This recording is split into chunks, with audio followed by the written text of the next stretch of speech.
शेषनाग यहाँ?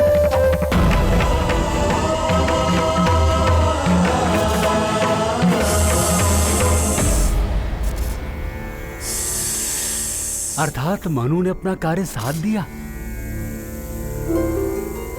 परंतु मनु कहाँ रह गए?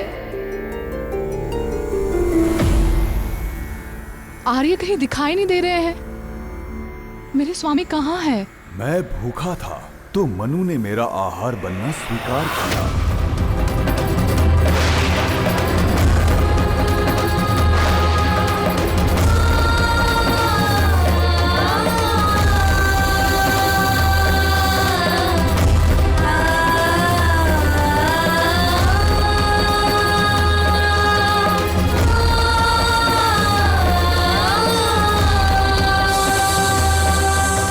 आर्य के बिना मेरा क्या जीवन? यदि आर्य का जीवन निमित्त पूर्ण था तो मेरा भी। आपको इस विशाल नौका को खींचने के लिए अति बल की आवश्यकता होगी। कृपया आप भी मुझे अपना भोजन ग्रहण कर लीजिए। कृपा कीजिए। जैसी तुम्हारी इच्छा।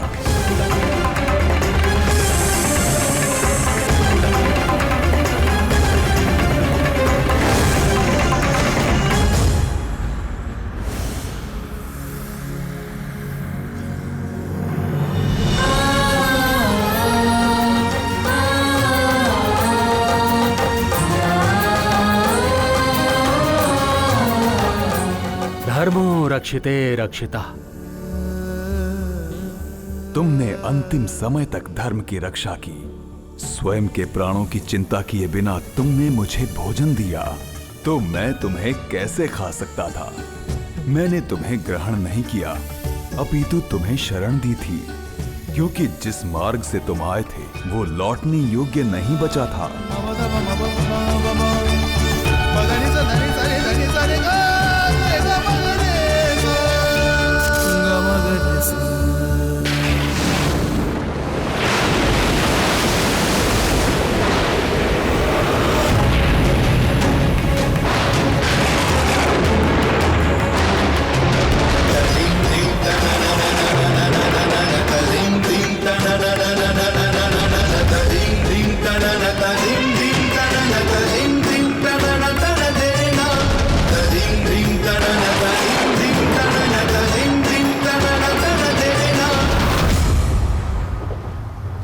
किसकी प्रतीक्षा कर रहे हैं? चलिए, शीघ्र नौका में चलिए। नहीं शत्रुपा,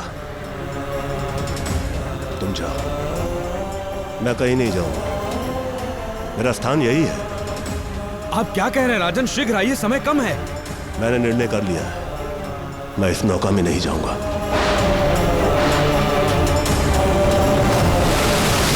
मैं इसी प्रलय में कलवावित हो जाऊंगा। चलिए, आप ये क्या बोल रहे हो?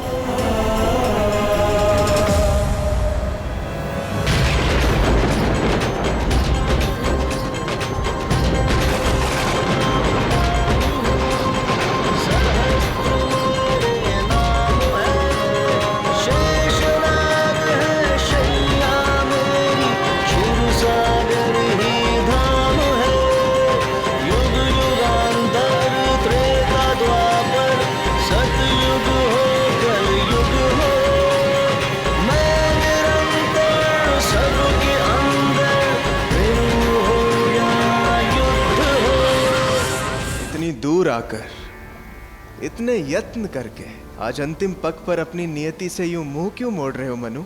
आप भगवान हैं, सर्वज्ञ हैं आप। पहले क्या हो चुका है, आगे क्या होने वाला है, सबका ज्ञात है आपको। किंतु मैं एक साधारण मनुष्य हूं प्रभु। मैं आपको ये समझा नहीं सकता कि एक साधारण मनुष्य के लिए भविष्य को जानना कितना पीड़ादायी होता है। यदि मुझे ये ज्ञात ना होता कि अब से कुछ समय बाद प्रलय आने वाली है, तो कदाचित मैं आपके साथ चल पड़ता। किंतु अब जब मुझे इस बात का ज्ञात है कि इस महाप्रलय में मेरे पुत्र नष्ट हो जाएंगे, ये संसार, मेरी सारी प्रजा नष्ट हो जाएगी, तो मैं अपने आप को सुरक्षित नहीं रखना चाहता हूं प्रभु, सुरक्षित नहीं रखना चाहता हूं। नियति सबसे बड़ी होती है मनु। और मैं स्वयं भी उसी के अधीन हूँ। यह समूची सृष्टि ही मेरा अंश है। अपने ही अंश को बिखरता देखने के साहस चाहिए, पर वो साहस जुटाना होता है।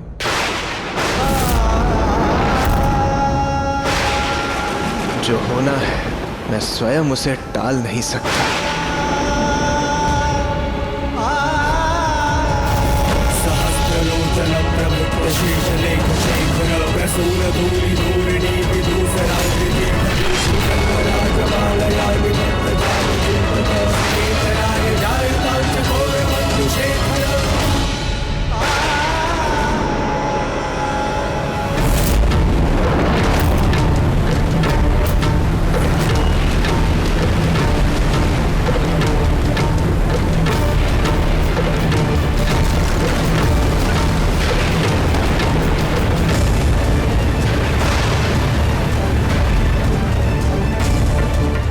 सबका नाश होना निश्चित है तो है, चाहे वो पुत्र हो या प्रजा।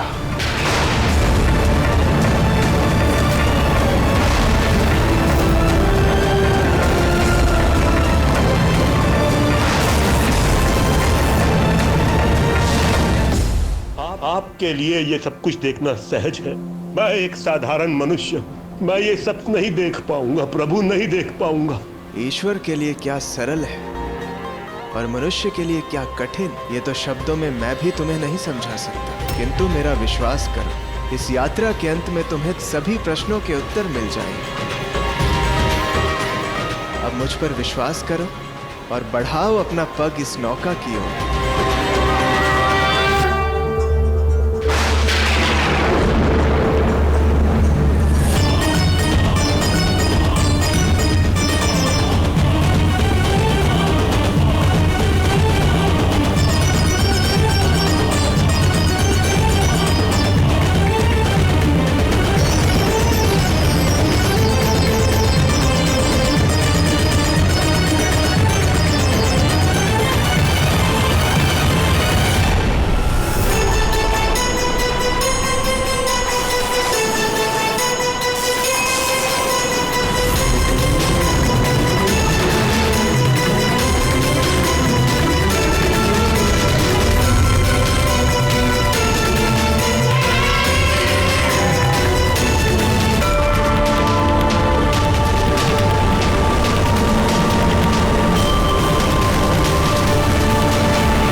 आप तो ये खेल हार रहे हो महाराज।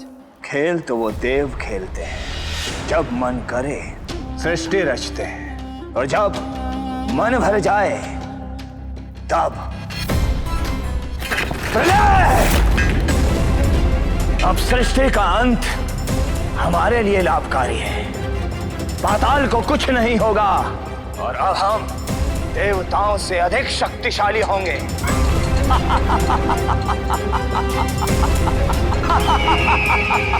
किस बात का उत्सव मना रहे हो बलि?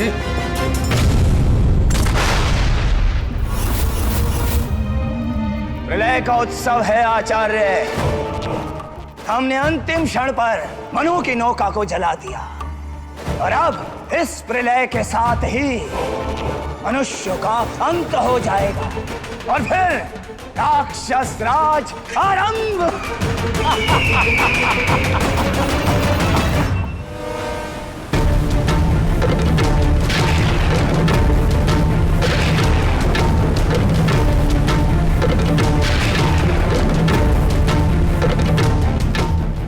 आश्चर्य है, हमने तो सभी जीवों की एक ही जोड़ी एकत्रित की थी। ये अश्व 3 कैसे हो गए?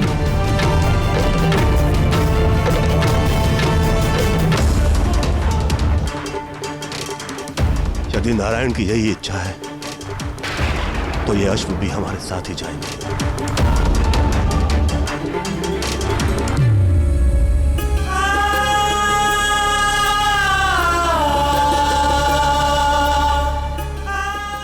दुख तो इस बात का है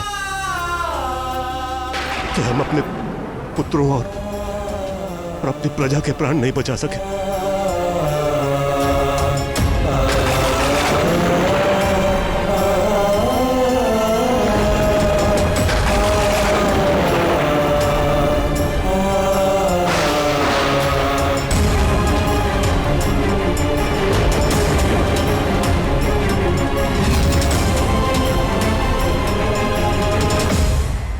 अपने प्रयास पे प्रसन्न होना अच्छा है बलि, किंतु कदाचित तुम भूल रहे हो कि मनुष्य नारायण को कितना प्रिय है।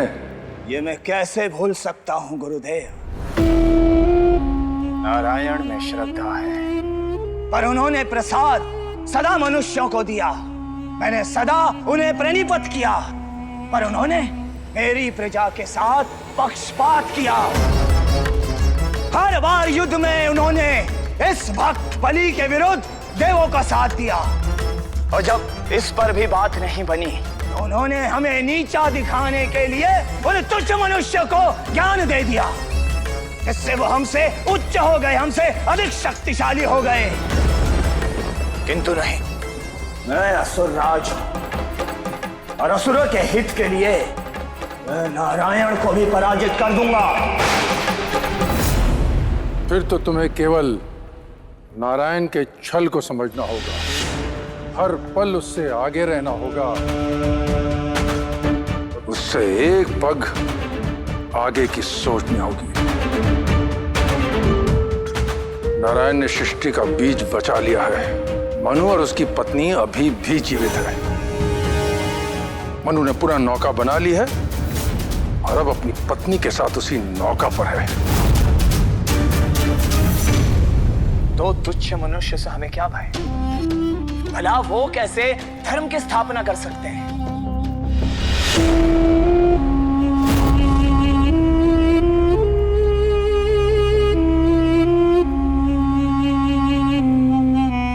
ये तुच्छ सा बीज देख रहे हो? ओम नमः शिवाय।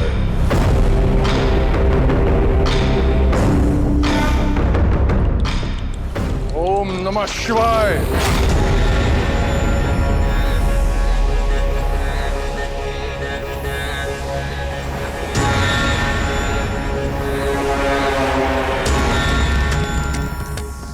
कण कण को जोड़ के विशाल पर्वत बनते समय नहीं लगता बलि। मनु यदि वेदों द्वारा धर्म के बीज की स्थापना करेगा तो इस संसार में धर्म पहले से सहस्त्र गुना बढ़ेगा। फिर तुम असुरों का अंत होगा। अब आप ही कोई मार्ग दिखाइए गुरुदेव।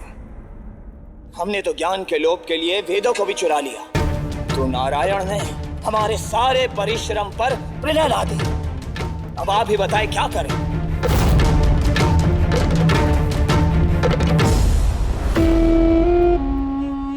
धर्म के बीज को नष्ट कर दो। आपका तात्पर्य मैं समझ गया हूं गुरुदेव।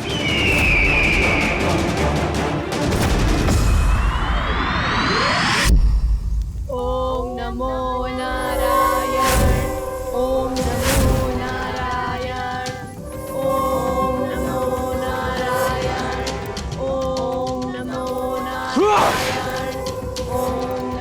करो ये स्वर। मूंढो।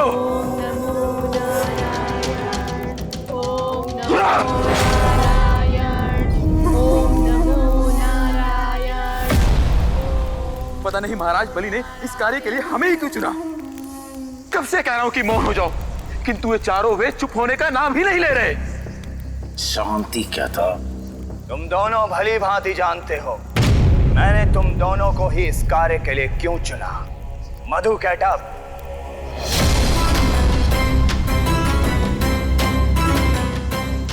प्रणाम दैत्यराज।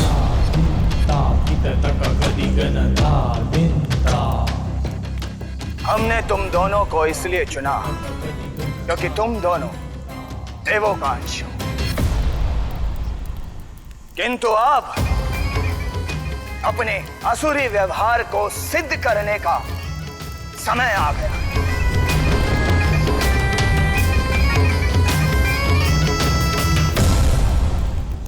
महाराज, यदि हमसे कोई भूल हुई तो हमें क्षमा करें। भूल तुमसे नहीं मुझसे हुई है, जो मैंने नारायण को कम आंका। नारायण ने वेदों की सहायता से मनु के माध्यम से पुनः धर्म को स्थापित करना चाहा, किंतु अब इसे रोकने के लिए तुम्हें धर्म के बीज का नाश करना होगा। अंत कर दो वेदों का।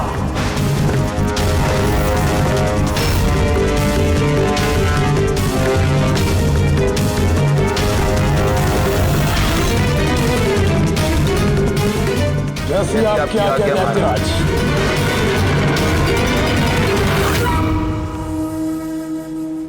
इन असुरों ने भी कैसी कुटिलता दिखाई है। मधु कैटअप द्वारा वेदों की चोरी करवाई और अब उन्हीं से इनका अंत करवाएंगे। अब नारायण क्या करेंगे देवी?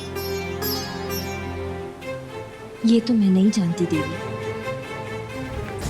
किंतु मुझे पूर्ण विश्वास है कि ये असुर चाहे जितना कुटिल मार्ग अपना ले, नारायण की एक लीला इन सब के लिए पर्याप्त है।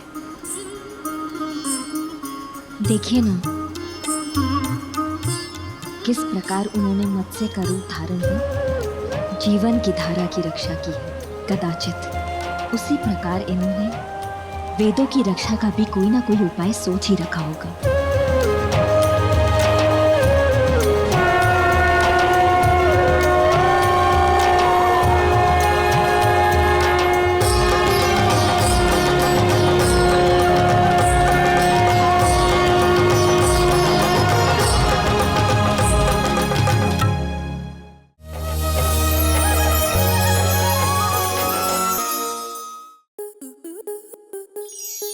स्टार प्लस के ऐसे ही और बेहतरीन लम्हे देखने के लिए सब्सक्राइब करें हमारे YouTube चैनल को।